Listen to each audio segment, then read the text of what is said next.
Hi everybody, my name is Kim. Welcome to my video. Today's video, I'm going to show you how I tamp to get a fairly consistent shot overall every time I make a shot. Now, this is how I do this. Of course, it may vary for you, but I've tried to streamline the process and I've been able to get very good results on a really consistent basis, and I'm going to show you how I do that today. So what I started doing in order to get a consistent shot, because I found that to me consistent tamping is the big qualitative difference with this.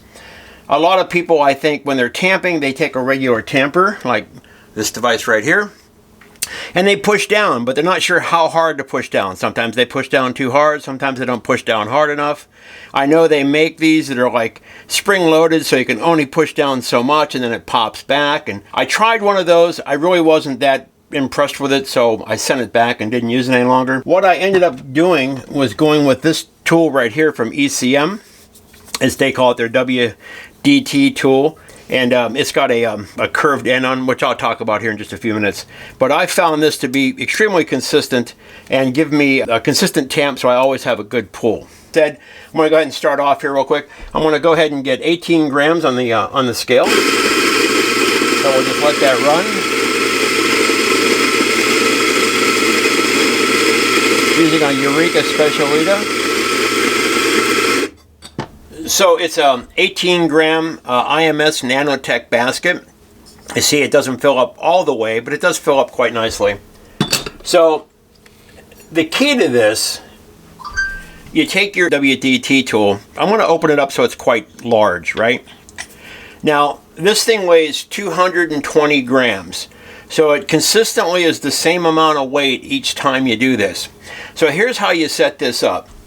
I've got 18 grams of grind in an 18 gram basket. I'm going to take this, I'm going to set it down on top of here. And I'm not going to push, I'm just going to leave it set. And you see that there's a gap right here, right? Let me put this around here and show it to you. There's a gap right there, right? So this consistently is always going to be the same weight. So that I know that right there, I don't have to push down. It's going to be too much. I'm going to readjust this to where it fits flat now that it's sitting on the basket in the grinds like that. So I'm going to take it apart. I'm going to spin this back a little bit, and we're going to see. It's pretty good. A little bit on that side right there, but that's probably because I just have to spin it. So I do have it down properly. So now I'm just going to just turn this like that, and so now it's flat. So that is how I set my height based on the 18 grams of grind in there. I now know that every time I make a basket and I drop this on there, it's going to put the same amount of tamp pressure and tamp it down. I'm not trying to push it down. I don't have to gauge it. I don't have to feel how many pounds of pressure. I just let this do the work, and then I set it up the first time like I just did. So now that that's set up, I take a regular tamper, and I usually, just because sometimes you get grounds along the side, and I just let it drop in there like that. It actually doesn't, it's not as much pressure as this is, so I'm not adding any more force to it. So I take it out. I do use a B+ filter puck screen. I do prefer that. It does slow down your pull, so you got to kind of figure all this into your actual total for pull. Alright, so with that being said, I should be able to now pull my shot. I'm going to pull my shot to be 60 milliliters on this cup right here. The crema is going to go higher. The crema will go up to 70 milliliter. And I'm going to time it for anywhere from 30 to 35 seconds. So if I have this set up properly, I should get 60 milliliters of liquid with a 30 to 35 second pull, and for me that is good. I don't get any bitterness or any sourness with this process. So let's go ahead and give this a try here. Let me just get some water run through there, start it out. That's by pre-infusion, because I don't have a machine that does a pre-infusion, and we'll see how this shot pulls. So far it looks pretty good.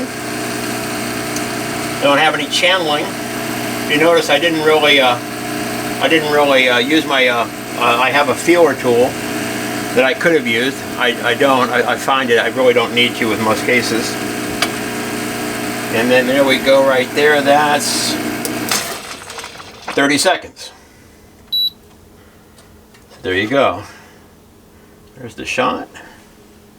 That looks right there. Take a taste.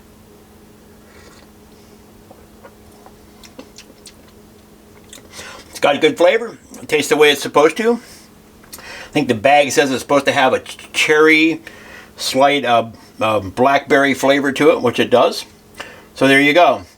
So that's how I figure out having a consistent shot. To me, it's mainly because of this tool right here. Once you figure this tool out, it's consistently going to be the same amount of tamp pressure every time. So you're taking that variable out of all your figuring that you have to do to pull a good shot. Then it's just a matter of your grind size and how long it's taking you to pull the shot. So, but this being consistent and this being consistent, all you got to do is worry about what grind size. And then let's see how my puck turns out. And that's not bad. A little bit left over in the puck, but that's to be expected in the portafilter.